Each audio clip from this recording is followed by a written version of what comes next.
your thoughts, what's going on up here, have a direct impact on your physical performance. And if your head is full of negative thoughts, like this hill is impossible, I'm going to struggle, it's going to hurt, your brain perceives a threat. And that is going to trigger that stress response in your body. And as a result of that, your heart rate is going to increase. Your breathing is going to become faster, less efficient, because we've spoken about how fast breathing isn't efficient. Your muscles are going to tense up, and you're much more efficient from a movement standpoint when your body is relaxed. So when your muscles tense up, it's like you're trying to cycle with brakes on. Okay, you have to work so much harder for your speed when your muscles are holding tension. And then as this unfolds, your performance is going to drop, which then will probably reinforce those negative thoughts. I told you so, I told you I'm going to struggle. And then you're stuck in this vicious cycle, making the climb much tougher than it actually is. So how can we break free from this negative cycle? So the first thing is awareness. Observe your thoughts rather than being your thoughts. Okay, so you are not your thoughts. And I always find that it really helps to imagine myself as this observer of my thoughts. It just helps create a space so they're not so raw. And recognize that these thoughts are just stories that your brain is creating to try and protect you, because that's what our brain is designed to do. We've got an animal brain that uses past hurt to inform future fear. So it's always looking out for danger to try and protect us, which is why we usually always go to worst case scenario. Or we use our past experiences and project them into the future. And instead of letting them dictate our climb, just pause, acknowledge them, and then reframe. Okay, so it's all about creating that space.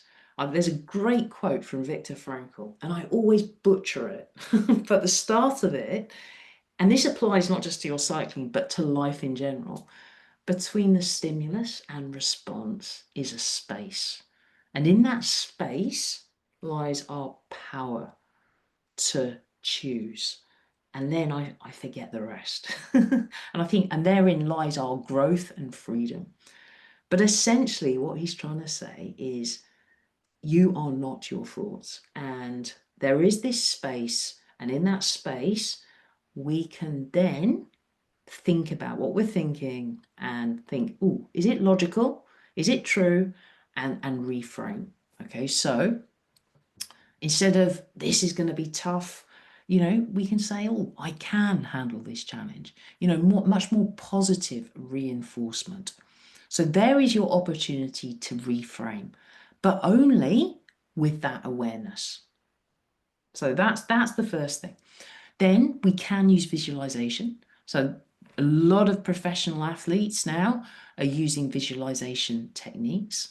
So picturing yourself climbing with confidence and ease, really try and feel, tap into that feeling of strength, being relaxed, capable.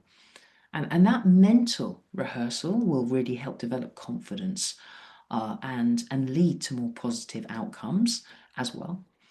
Another tool that you can use is your breath, because a couple of reasons. So when you focus on your breathing, so when we anchor our mind to our breath, it takes us out of our heads. And when we're stuck in our heads, this is when our animal brain kicks in. When we're looking back we're either worrying about, or we're looking back at the past, or worrying about the future. So it's all about our relationship to time.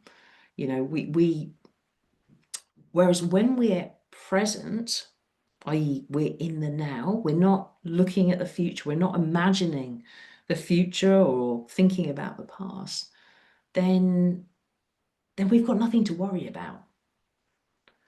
So if your mind starts going into overdrive, just re-anchor your mind to your breath. That will help a lot. Being present, not in the past or projecting the past into the future. There's nothing, we don't know what the future holds. It's our imagination that causes all the worry, all the panic. So that will really help calm your mind. Relaxation techniques as well, because when our body is relaxed, movement flows more easily. So I always make a conscious effort. I always start with my jaw, because I find, I don't know if it's just me, but I find if I'm tense, I clench. So I relax my jaw. I then work down. So shoulders relax. We don't want to be all hunched up, because then that's going to impact the way that we support our body and our ability to recruit our core, which is then going to impact our efficiency. Not gripping the handlebars too tightly. We want to be nice and relaxed, because then that will allow our core to engage properly. Keep the upper body nice and relaxed. Think about posture. That's going to allow for better breathing. And just overall, it's going to keep us much more efficient. That force is going to transmit through your body from the handlebars to the pedals much more efficiently. It's not just about being strong. We've got to have a stable platform from which we can generate that power. And then finally, staying positive. Embrace positivity. And what I'd recommend is create a mantra that really resonates with you. So you can just repeat it in your head as a go-to.